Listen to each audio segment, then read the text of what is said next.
Hello साथियों, physics के YouTube channel physics bye Baldev sir में आपका स्वागत है। आज की क्लास में हम लेकर के आए हैं बहुत ही इम्पोर्टेंट टॉपिक जो अपने पास 12th क्लास के अंदर बोर्ड एग्जाम आता है। उसमें विद्युत धारा से संबंधित बहुत ही महत्वपूर्ण जो प्रश्न आते हैं उनका एक संग्रह लेकर के आए हैं। आज की क्लास में जो भी अपने पास क्वेश्चन देखेंगे वो अपने पास हिंदी और इंग्लिश बोथ मीडियम में आपको मिलेंगे, क्योंकि बहुत समय से जो अपने पास बच्चों की रिक्वायरमेंट थी कि सर आप इंग्लिश मीडियम के क्वेश्चन भी बना करके दीजिए, तो आज के क्वेश्चन हिंदी और इंग्लिश दोनों मीडियम में अपने को मिलेंगे। और चैप्टर जो अपना थर्ड है विद्युत धारा 12th क्लास के अंदर, उसके सारे इंपॉर्टेंट क्वेश्चन इसमें आपको मिल जाएंगे। छोटे क्वेश्चन, थ्योरेटिकल क्वेश्चन और अपने पास क्लास के अंदर जो अपने पास बुक की थ्योरी है, उसके अलावा इसके न्यूमेरिकल है उनका भी सॉल्यूशन आपको दिया गया है। और जो अपने पास नॉर्मल थ्योरी है उसको आपको अभी इसमें एक्सप्लेन नहीं किया गया है। अगर किसी को एक्सप्लेनेशन की आवश्यकता हो तो मुझे कमेंट बॉक्स में कमेंट करके बता दीजिए। तो ज़्यादा समय नहीं लेते हुए अपनी क्लास स्टार्ट करते हैं। और आप इस वीडियो को ज़्यादा से ज़्यादा लाइक कीजिए, शेयर कीजिए और मेरे चैनल को सब्सक्राइब कीजिए। विद्युत धारा के महत्वपूर्ण जो प्रश्न है उसमें सबसे पहला अपने क्वेश्चन देखिए, वो क्या, निम्न को परिभाषित कीजिए। आपको परिभाषा देनी है, इनके मात्रक लिखने हैं, इनकी विमा लिखनी है और इनका जो भी सूत्र है वो भी आपको डिफाइन करना है। जितनी भी राशियां हैं उन सभी को आपके अंदर, इसके अंदर आपको एक ही क्वेश्चन में आपको सारी राशियां दी गई है। यानी कि एक्सप्लेन द गिवन क्वांटिटी, जो भी अपने को क्वांटिटी गिवन की है, जो भी अपने को वैल्यू दी गई है, सॉरी अपने पास क्वांटिटी यानी कि राशियां दी गई है, उनको आपको क्या करना है, एक्सप्लेन करना है। फर्स्ट अपने पास है विद्युत धारा। विद्युत धारा यानी कि इलेक्ट्रिक करंट। इलेक्ट्रिक करंट आपको इसकी परिभाषा देनी है, इसका सूत्र लिखना है और इसकी विमा भी बतानी है। दूसरा करंट डेंसिटी यानी कि धारा घनत्व। दूसरा अपने पास धारा घनत्व। तीसरा ड्रिफ्ट वेलोसिटी यानी कि अपवाह वेग, या इसको अपवहन वेग भी बोलते हैं। ड्रिफ्ट वेलोसिटी, अपवाह वेग, इनकी आपको परिभाषा, सूत्र, अपरिभाषा भी लिखनी है, सूत्र भी देने हैं, विमा भी लिखनी है। नेक्स्ट ओम्स लॉ, ओम का नियम। ओम के नियम को आपको परिभाषित करना है। उसके बाद में स्पेसिफिक रेजिस्टेंस, विशिष्ट प्रतिरोध।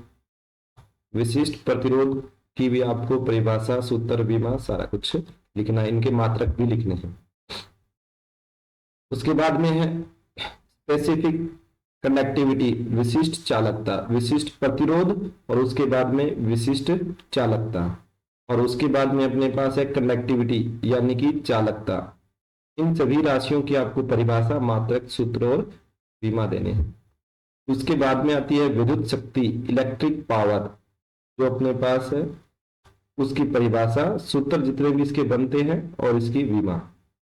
उसके बाद में कोई भी अपने पास इंस्ट्रूमेंट है, इलेक्ट्रिक इंस्ट्रूमेंट है, विद्युत उपकरण है, उसके द्वारा कितनी विद्युत ऊर्जा उपयोग में ली जाती है, उससे संबंधित अपने पास एक टॉपिक है विद्युत ऊर्जा, उसको अपने को परिभाषित करना है। नेक्स्ट आता है श्रांति काल, टाइम पीरियड, जो आपको कैलकुलेट करना है। कैलकुलेट क्या करना है, इसकी परिभाषा देनी है, श्रांति काल कौन सा होता है। और अपने पास जो अपने पास डिफाइन किया जाता है, देखिए मान लीजिए कोई भी ड्रिफ्ट वेलोसिटी है, वो अपने पास लैम्डा अपॉन में वीडी के द्वारा श्रांति काल को परिभाषित किया जाता है। होता क्या है कि अपने पास ड्रिफ्ट वेलोसिटी होती है, वो अपने पास पार्टिकल जो भी मूव हो रहे हैं उनके जो एवरेज वेलोसिटी होती है, और एवरेज वेलोसिटी के लिए आपको कितना एवरेज डिस्टेंस कवर करना पड़ता है वो होता है लैम्डा, और जितना टाइम लगता है वो होता है श्रांति काल।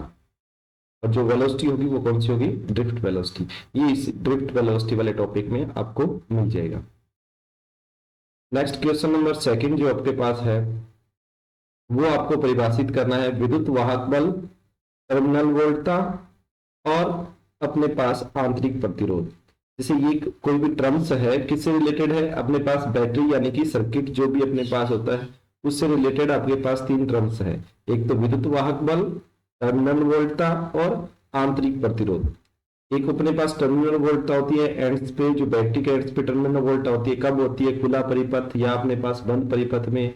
विद्युत वाहक बल क्या होता है? सेल का आंतरिक प्रतिरोध क्या होता है? इन सभी तीनों को आपको परिभाषित करना है। ऊपर वाला भी परिभाषाएं थी और ये भी आपके पास क्या है? एक प्रकार से परिभाषाएं हैं।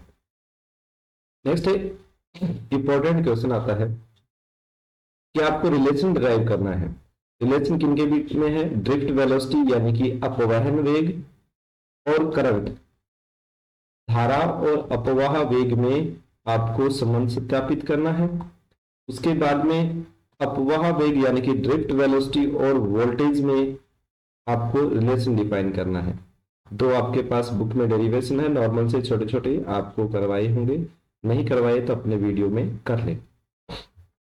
ड्रिफ्ट वेलोसिटी और करंट के बिटवीन रिलेशन और ड्रिफ्ट वेलोसिटी और वोल्टेज, अपवाह वेग और धारा और अपवाह वेग और विभवांतर के मध्य संबंध आपको सत्यापित करना है। नेक्स्ट क्वेश्चन देखिए, ओम के नियम का सदिश रूप आपको क्या करना है? जो भी ओम्स लॉ है, जे बराबर सिग्मा ई है, इसका सदिश रूप बता देता हूं आपको, जे बराबर सिग्मा ई, आपको इसको प्रूव करना है। ये अपने पास ओम के नियम का सदिश रूप है। Right vector form of Ohm's law, Ohm के नियम की जो भी अपने पास वेक्टर फॉर्म है उसको आपको लिखना है, ये डेराइव करना है। नेक्स्ट अपने पास limitation of Ohm's law, Ohm के नियम की सीमाएं, यानी कि ओम का नियम कहां पर लागू नहीं होता या कौन सी कंडीशन है उन्हीं कंडीशन में लागू होता है, तो उनको अपने बोलते हैं ओम्स लॉ की जो लिमिटेशन है वो, और वो अपने को डिफाइन करनी है कि कहाँ पे ओम का नियम लागू नहीं होता, कौन कौन से इंस्ट्रूमेंट है वो अपने पास इसके एग्जाम्पल है, वो आपको डिफाइन करना है। नेक्स्ट आपको टेम्परेचर का इफेक्ट बताना है, ताप का प्रभाव बताना है, किस पे? अर्धचालकों और चालकों पे, अर्धचालकों और चालकों पे। Explain the temperature effect at conductor और सेमीकंडक्टर, टेम्परेचर का इफेक्ट किन पे बताना है? कंडक्टर पे और सेमीकंडक्टर पे, कंडक्टर और सेमीकंडक्टर पे आपको टेम्परेचर का इफेक्ट बताना है। यानी कि आपको ये बताना है जैसे जैसे अपने तापमान बढ़ाते हैं तो अर्धचालकों की चालकता पर क्या प्रभाव पड़ता है, चालकों की चालकता पर क्या प्रभाव पड़ता है। मेन जो इसका पर्पज है आपको नहीं दिया गया है, तो यहाँ पे आप चालकता पर लिख सकते हैं कि ताप बढ़ाने पर अर्धचालकों और चालकों की चालकता पर क्या प्रभाव पड़ता है। नेक्स्ट क्वेश्चन देखिए, 7 नंबर आपके पास आ जाएगा, चालक के विशिष्ट प्रतिरोध पर ताप का प्रभाव समझाइए। अभी अपने अर्धचालकों और चालकों पर पढ़ रहे थे, अब अपने पास चालक के कौन से गुण के देखना है। अभी आपको बताया था कि आप ऊपर वाले में नहीं दिया गया तो आप चालकता का प्रभाव समझाइए। यहां पे आपसे पूछा गया है चालक का जो विशिष्ट प्रतिरोध होता है, चालक का विशिष्ट प्रतिरोध होता है उस पे ताप का क्या प्रभाव पड़ता है, ताप का प्रभाव किस तरीके से उस पे आता है। नेक्स्ट देखिए, ये विशिष्ट प्रतिरोध था, उसके बाद में चालक के प्रतिरोध पर क्या ताप का प्रभाव पड़ता है। इन दोनों के फॉर्मूले आते हैं, आर बराबर R naught 1 plus alpha delta T और रो बराबर rho naught 1 plus alpha delta T. वो फॉर्मूले आपको डिराइव करने हैं, ताप का प्रभाव किस तरीके से उन पे पड़ता है ये आपको। इसका 7 नंबर का देखिए, explain temperature effect specific specific resistance of conductor, और यहाँ पे अपने पास हो जाएगा explain temperature effect at resistance of conductor. ये रेजिस्टेंस ऑफ कंडक्टर है, ये स्पेसिफिक रेजिस्टेंस है, और इससे पहले था अपने पास कंडक्टर और सेमीकंडक्टर पे टेम्परेचर का इफेक्ट आपको एक्सप्लेन करना था। तो नॉर्मल से क्वेश्चन है जिनके आपके एक्सप्लेनेशन आपके चैप्टर के अंदर दी हुई है। नेक्स्ट अपने पास देखिए, अनोमीय युक्तियां कौन सी होती है, 2 उदाहरण दीजिए। आपको बताना है कि एक तो अपने पास होते हैं जो ओम्स लॉ को फॉलो करती है, ओम्स लॉ को फॉलो करती है वो होती है ओमीय युक्तियां, यानी कि अपने पास ओमिक इंस्ट्रूमेंट। कुछ अपने पास इंस्ट्रूमेंट होते हैं जो ओम्स लॉ को फॉलो नहीं करते, उनको बोलते हैं अपने नॉन ओमिक इंस्ट्रूमेंट। आपको ये बताना है कि कौन कौन से एग्जाम्पल बताने की कौन कौन से इंस्ट्रूमेंट है जो अपने पास नॉन ओमिक है, यानी कि जो ओम के नियम को फॉलो नहीं करते, आपको वो इंस्ट्रूमेंट बताने हैं। और कौन सी यानी कि युक्तियां हैं, कौन से उपकरण है, कौन से विद्युत उपकरण है जो ओम्स लॉ को फॉलो नहीं करते हैं, आपको वो एक्सप्लेन करने हैं। नेक्स्ट क्वेश्चन देखिए अपने पास है, प्रतिरोध के श्रेणी क्रम और समांतर क्रम का सूत्र सत्यापित कीजिए। Derive formula for series and parallel combination of resistance.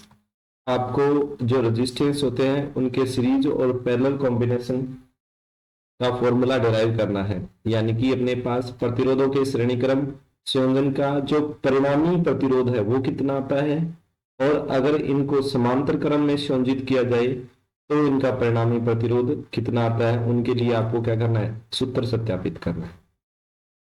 Next देखिए अपने पास, किरचॉफ के नियमों को उदाहरण देकर समझाइए। बहुत इंपॉर्टेंट टॉपिक है, एक्सप्लेन किरचॉफ्स लॉ। किरचॉफ के नियम है उनको आपको उदाहरण देकर, आपको एक एग्जांपल लेकर के समझाना है। पहले तो ये आपको बताना है कि किरचॉफ के नियम कितने हैं, किरचॉफ के नियम क्या होते हैं, उसके बाद में कोई भी अपने एक सर्किट लेकर के उनको एक्सप्लेन करना है, कोई भी एक सर्किट लेकर के उनको एक्सप्लेन करना है। नेक्स्ट देखिए अपने पास व्हीटस्टोन सेतु, यानी कि अपने पास व्हीटस्टोन ब्रिज के लिए जो भी इक्विलिब्रियम कंडीशन है, संतुलन की आवश्यक शर्त है, उसका फॉर्मूला आपको बताना है। कौन सी कंडीशन, वो आपको कंडीशन बतानी है।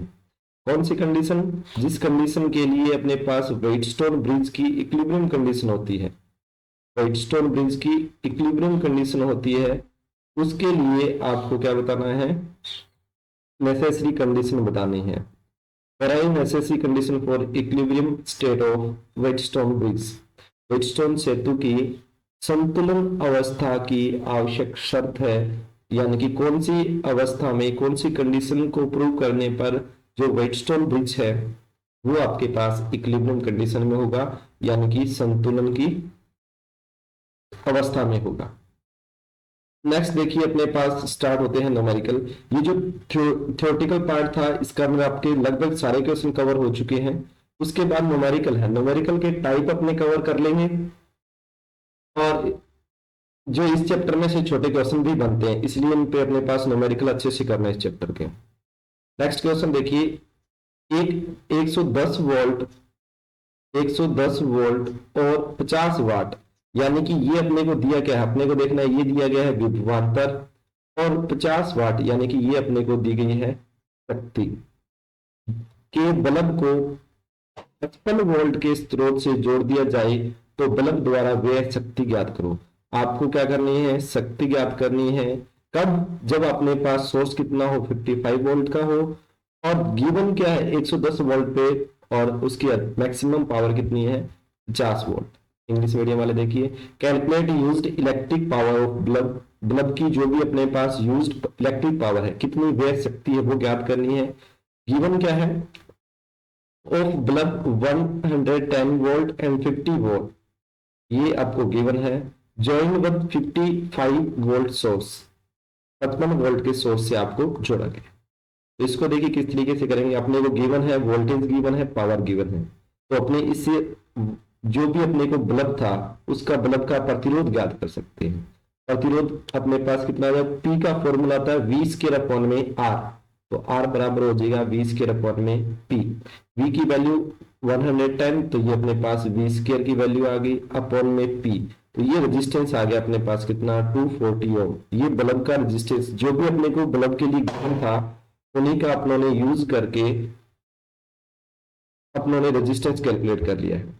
नेक्स्ट अपने को गिवन क्या है, वोल्टेज गिवन है, कितनी वोल्टेज के ऊपर अपने को कैलकुलेट करना है, वोल्टेज गिवन है 55 वोल्ट, तो वही सेम फॉर्मूला अप्लाई करेंगे। पावर का फॉर्मूला कितना होगा, वी स्क्वायर अपॉन में आर, पावर का फॉर्मूला कितना हो गया, वी स्क्वायर अपॉन में आर। वी कितना गिवन है 55, और आर अपने को कितना गिवन है 242। जो पहले P और V की वैल्यू गिवन थी वो किसके लिए गिवन थी, अपने को रेजिस्टेंस कैलकुलेट करने के लिए गिवन थी। अब रेजिस्टेंस कैलकुलेट हो गया तो अपने पास डायरेक्ट वैल्यू पुट कर सकते हैं, कितने वोल्ट के ऊपर अपने को कैलकुलेट करनी है, 55 वोल्ट के ऊपर, तो अपना आंसर आ गया 12.5 वाट। नॉर्मल सा क्वेश्चन है, देखिए अपने पास 110 वोल्ट गिवन था, 50 वोल्ट गिवन था, ये अपने पास वोल्टेज और पावर गिवन थी। यहां से इन दोनों का यूज करके अपनों ने क्या किया, उसका रेजिस्टेंस कैलकुलेट किया, रेजिस्टेंस आ गया, और अपने को पावर वोल्टेज गिवन है, और रेजिस्टेंस और वोल्टेज का यूज करके अपने क्या कैलकुलेट कर सकते हैं, व्यय शक्ति, यानी कि जो भी अपने पास इलेक्ट्रिक पावर है उसको अपने कैलकुलेट कर सकते हैं। नेक्स्ट अपने पास देखिए 50 डिग्री सेंटीग्रेड पर चालक का प्रतिरोध 6 ओम है। आपको पता था कि अभी आपको एक क्वेश्चन दिया था कि टेम्परेचर का इफेक्ट जो अपने पास है रेजिस्टेंस पे किस प्रकार से आता है, उसका फॉर्मूला डेराइव कीजिए। उसी के ऊपर ये न्यूमेरिकल है। आपको गिवन क्या है कि 50 डिग्री के ऊपर चालक का प्रतिरोध 6 ओम दिया गया है, 100 डिग्री सेंटीग्रेड के ऊपर 7 ओम है। इसका मतलब ये वाला दिया गया यहां से किसके लिए, प्रतिरोध ताप गुणांक के लिए। प्रतिरोध ताप गुणांक होने के बाद आपको क्या कैलकुलेट करना है, 0 डिग्री सेंटीग्रेड पे प्रतिरोध कितना है। आपको पहले दो कंडीशन दी गई है कि 50 पे रेजिस्टेंस कितना है 6 ओम, 100 पे कितना है 7 ओम। तो यहां से प्रतिरोध ताप गुणांक यानी कि अपने पास थर्मल कोफिशिएंट ऑफ रेजिस्टेंस प्रतिरोध ताप गुणांक की गणना करनी है। उसके बाद जैसे ये वाले मान दिए गए उसी तरीके से आपको बताना है 0 डिग्री सेंटीग्रेड पे कितना प्रतिरोध होता है। इंग्लिश मीडियम वाले देखिए, the resistance of conductor eight 50 degree Celsius is 6 ओम। ये 50 डिग्री सेल्सियस के ऊपर कितना है 6 ओम और 100 के ऊपर कितना है 7 ohm. Can calculate average temperature coefficient of resistance, temperature coefficient of resistance प्रतिरोध ताप गुणांक, and find the resistance of conductor at 0 degree Celsius. तो 0 डिग्री सेल्सियस के ऊपर आपको क्या करना है, प्रतिरोध का मान भी ज्ञात करना है। ये भी अपने पास नॉर्मल सा फॉर्मूला बनता है। वैसे तो ये फॉर्मूला बनता कहां से है, वही same formula R T is equal to R naught 1 plus alpha delta T. वही आपके पास फॉर्मूला यूज करके अपने किसकी वैल्यू कैलकुलेट करते हैं, दो इक्वेशन पुट करेंगे। टेम्परेचर वाली पहले 50 जो डिग्री सेल्सियस, फिर अपने पास 100 वाली, वहां से सॉल्व करेंगे तो अल्फा की वैल्यू ये आ जाएगी। डायरेक्ट यहाँ पे अपने अल्फा का फॉर्मूला यूज कर लेते हैं। अल्फा का फॉर्मूला क्या हो गया, R2 माइनस R1 अपॉन में R1T2 माइनस R2T1। ये अपने पास इनका फॉर्मूला डिराइव कर,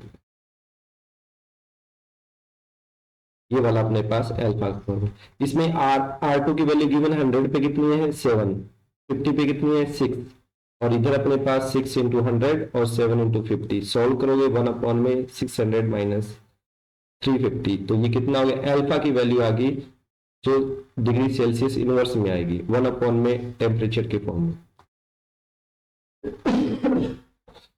ये अपने को पहले कहा था, एक अपना पार्ट सॉल्व हो गया, अल्फा की वैल्यू कैलकुलेट होगी। नेक्स्ट आपको कैलकुलेट करना है ये वाला फॉर्मूला जो आपको बताया था, इसी फॉर्मूले का यूज करना है। R T is equal to R naught 1 plus alpha T. यहां पे अपने पास हो जाएगा, आर नोट की वैल्यू कैलकुलेट करनी है, किसी भी एक टेम्परेचर पे लीजिए, 50 के ऊपर उतना ओम, रेजिस्टेंस कितना था, T1 की वैल्यू 50 लोगे, रेजिस्टेंस कितना था 6, अल्फा की वैल्यू यहाँ पे आ चुकी है। आप इसको 100 वाले से भी कर सकते हो, यहाँ पे 100 पुट करोगे, यहाँ पे कितना हो जाएगा 7 हो जाएगा, सेम ये अल्फा रहेगा।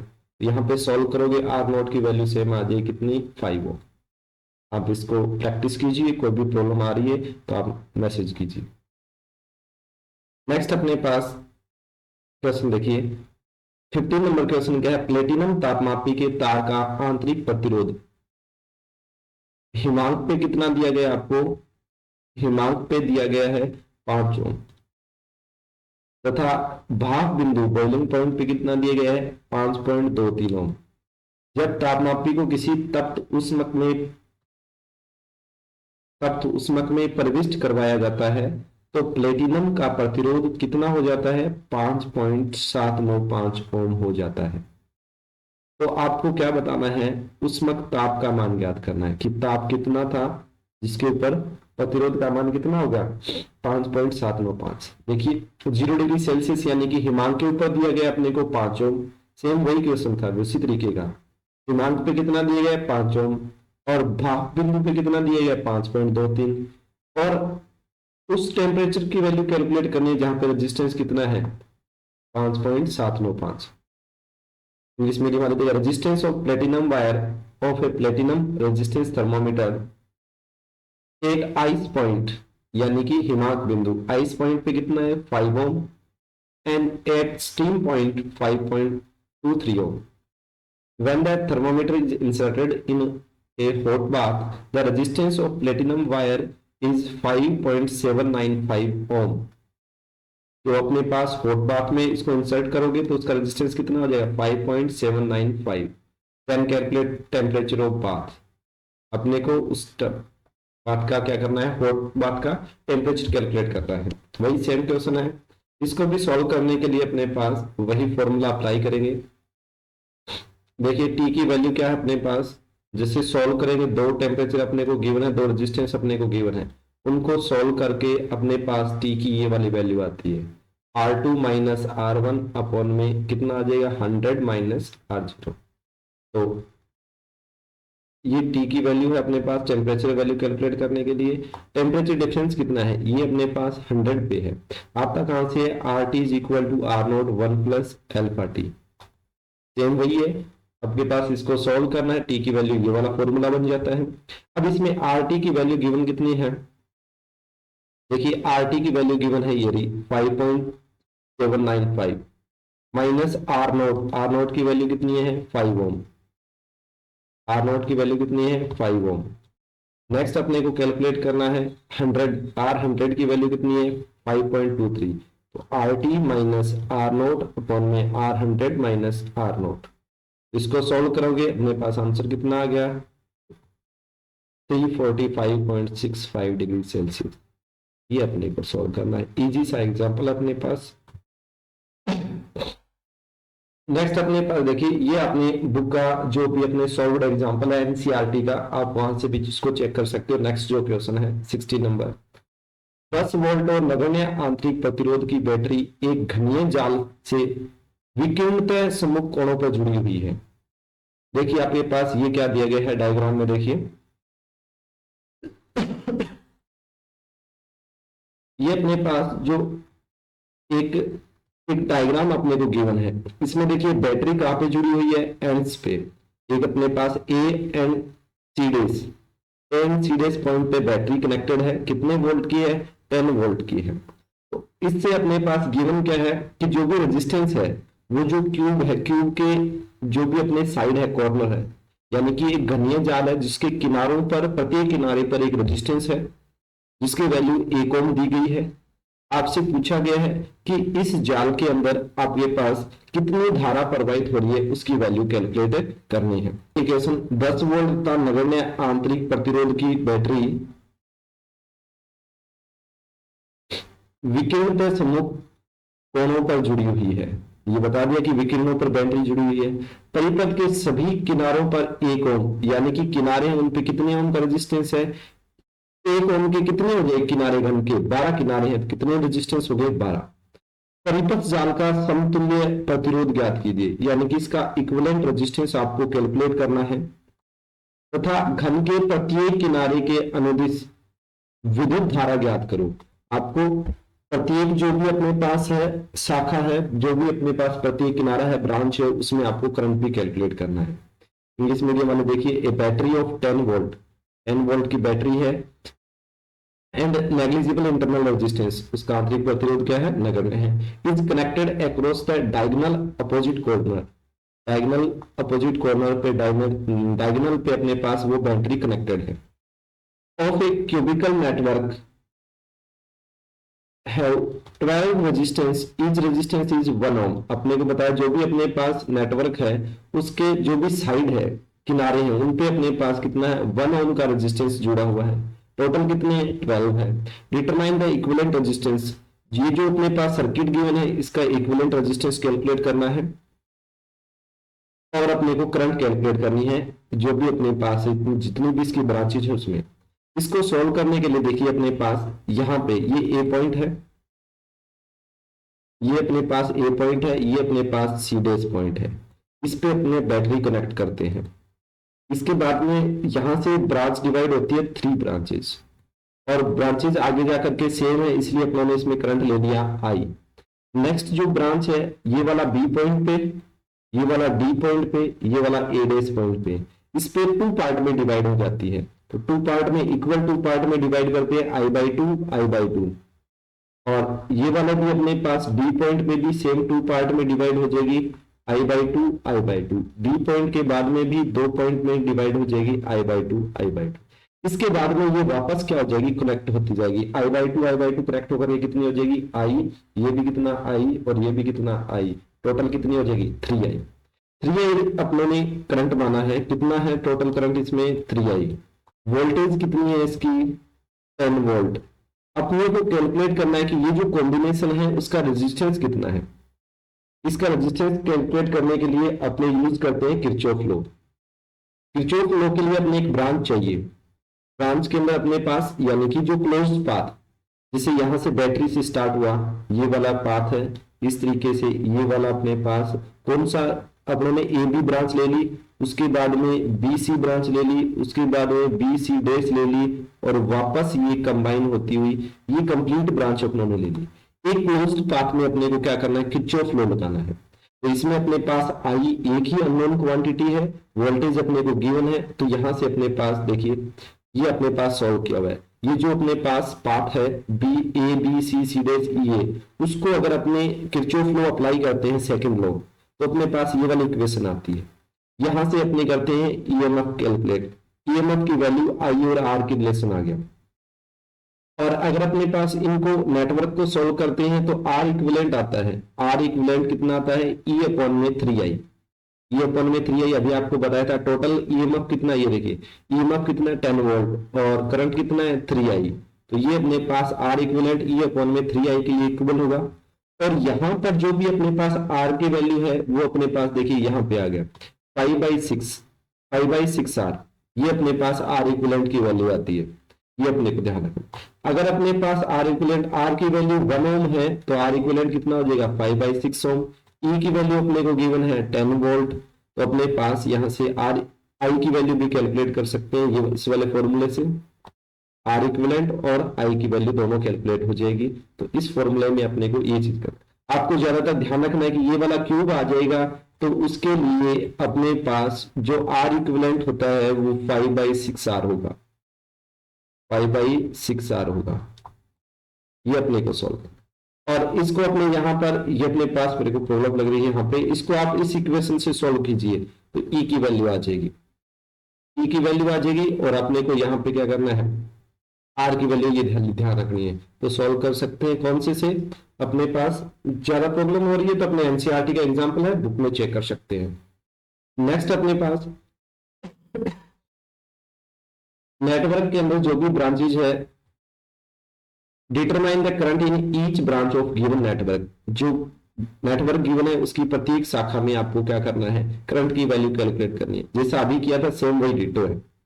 ये भी अपने पास बुक के अंदर सॉल्व्ड एग्जांपल है। इसमें ब्रांच में देखिए ये वाली बैटरी कहां पे है, बी एंड डी के बिटवीन 5 वोल्ट की बैटरी कनेक्टेड है। यहां से जो भी अपने पास और एक नेक्स्ट बैटरी कनेक्टेड है यहाँ पे, तो अपने को देखना है कि जो भी बैटरी कनेक्टेड है वहां से अपने करंट यूज करते हैं। इसमें मान लीजिए I1 करंट है और इसका कितना है I2, तो इससे कितना करंट निकलेगा I2, एंटर कितना होगा I2।